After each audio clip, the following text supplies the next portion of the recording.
အောင်စပူဆိုပြီးလူသိမများခင်အချိန်ကလေးကအနုပညာလောကတွေကိုလက်တွဲခေါ်ယူပေးခဲ့တဲ့ဖြူဖြူထွေးမင်းသားကြီးပြည်သက်များလုံးပဲမင်္ဂလာပါအနုပညာလောကကပြိုင်ဆိုင်မှုတွေပြင်းထန်လွန်းတဲ့နေရာတစ်ခုဖြစ်ပေမဲ့ပြိုင်ဆိုင်မှုတွေကြားထဲမှာဖြူဖြူထွေးနဲ့အောင်စပူတို့ကတော့ဖြူစင်တဲ့မြတ်တာနဲ့အလုပ်လုပ်ခဲ့ကြတာပါလက်ရှိအချိန်မှာရေပန်းအစားဆုံးတဲ့ပြည်သက်ကိုမိသားစုလိုအမြဲတမ်းနှွေးထွေးထွေးသတ်မှတ်လေးရှိတဲ့ဇမင်းသားအောင်စပူတယောက်အခုလိုနာမည်မကြီးလာခင်မှာယုံကြည်မှုအပြည့်နဲ့လက်တွဲခေါ်ယူခဲ့တာကဖြူဖြူထွေးဖြစ်ပါတယ်အခုတော့အောင်စပူကဖြူဖြူထွေးရဲ့အောင်မြင်မှုကိုတော့ကျော်လွန်သွားပြီဖြစ်ပေမဲ့မနာလိုစိတ်မရှိဘဲဝမ်းသာနေရတာပါကိုဗစ်ကရောဂါကြီးစတင်ဖြစ်ပေါ်တဲ့အချိန်မှာအလောက်ကန်တွေရပ်ဆိုင်းပြီးလူတွေအိမ်ထဲကနေအိမ်ပြင်မထွက်ရတဲ့အချိန်ကာလမှာလူအများရဲ့စိတ်ဖိစီးမှုတွေပြေပြောက်စေဖို့အွန်လိုင်းပေါ်ကနေဟာတာဗီဒီယိုလေးတွေတဘာဝဆန်တဲ့ဗီဒီယိုလေးတွေနဲ့အသွင်ခွန်ဆိုင်ဖျော်ပြခဲ့တဲ့သူကတော့ဖြူဖြူထွေးဖြစ်ပါတယ်တကယ်တော့အဲ့ဒီအချိန်မှာဖြူဖြူထွေးကလည်းအခုလိုမျိုးအောင်မြင်နေတဲ့အနုပညာရှင်တစ်ယောက်ဖြစ်အပြည့်အဝရပ်တည်နေနိုင်တာတော့မဟုတ်သေးပါဘူးနော်အောင်မြင်မှုလမ်းကြောင်းပေါ်ကိုစတင်ရှောင်းလန်းကာစားဖြစ်ကပရိသတ်တွေရဲ့အချက်ကိုစတင်ရရှိကာစားအချိန်လေးပဲရှိပါသေးတယ်အဲ့ဒီတုန်းကအောင်စပူကလည်းအနုပညာတက္ကသိုလ်ကနေဘွဲရကာစားပဲရှိသေးပြီးတော့အနုပညာလောကထဲမှာလူသိများအောင်စူးစမ်းနေရတာပါ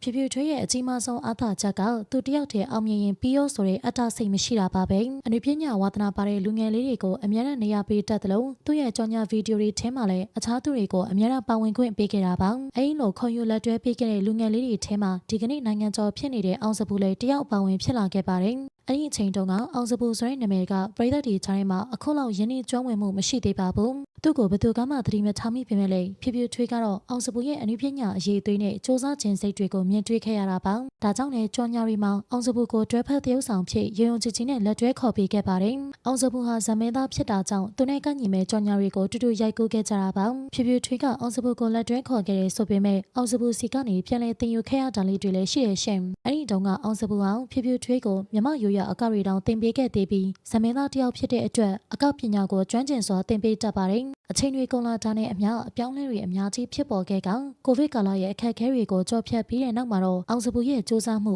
ဇွဲလုံးလောက်တွေကအရာထင်လာခဲ့ပါပြီပြည်ရင်းပြည်ပမြန်မာပြည်သက်တောင်းသိန်းချီရဲ့နှလုံးသားကိုဖန်ဆနိုင်တဲ့ဇမင်းသားတယောက်ဖြစ်လာခဲ့တာပါကိုရိုင်းလက်တွဲခေါ်လာခဲ့တဲ့တရုတ်ဆောင်တယောက်ကအခုလိုအောင်မြင်နေတာကိုမြင်ရတဲ့အခါမှာဖြူဖြူထွေးရဲ့ရင်ထဲမှာမနာလိုစိတ်ရှင်ပြိုင်လိုစိတ်တွေမရှိခဲ့ပါဘူးရှင်အောင်စပူရဲ့အောင်မြင်မှုတွေကိုပေတိဖြစ်နေကဒီလိုအောင်မြင်နေသူတယောက်နဲ့အလုံးလုံးခွင့်ရတာကိုဂုဏ်ယူနေပါတယ်ဘဝမှာအောင်မြင်ဖို့ကိုပိုင်အရေးချင်းရှိဖို့လိုသလိုအဲ့ဒီအရေးချင်းတွေကိုထုတ်ဖော်ပြသနိုင်အောင်အခွင့်အရေးပေးမဲ့မိတ်ဆွေကောင်းတွေလည်းလိုအပ်ပါတယ်ရှင်ကိုဗစ်ကာလလိုခက်ခဲတဲ့အချိန်မှာအောင်စပူကိုယုံကြည်မှုအပြည့်နဲ့နေရာပေးခဲ့တဲ့ဖြူဖြူထွေးရဲ့ကျေးဇူးတရားကိုအောင်စပူကလည်းမမေ့သွားခဲ့ပါဘူးအောင်စပူကိုအောင်မြင်လာမှလာကတ်တာမဟုတ်ဘဲဘယ်သူမှမသိခင်အချိန်ကလေးကလက်တွဲခေါ်ယူပေးခဲ့တဲ့ဖြူဖြူထွေးရဲ့စိတ်ထားလေးကိုသဘောကျရင်လားဆိုတာပရိသတ်တို့ရဲ့အမြင်ကိုလည်းပြပြခဲ့ပါအောင်နော်အားလုံးကိုကျေးဇူးတင်ပါတယ်ဆက်လက်ပြီး celebrity သတင်းများအတွက်ကျမတို့ရဲ့ page ကို like and follow လေးလုပ်ခဲ့ကြပါအောင်ရှင်နေ့ရက်တိုင်းအတွက်ပျော်ရွှင်ပါစေ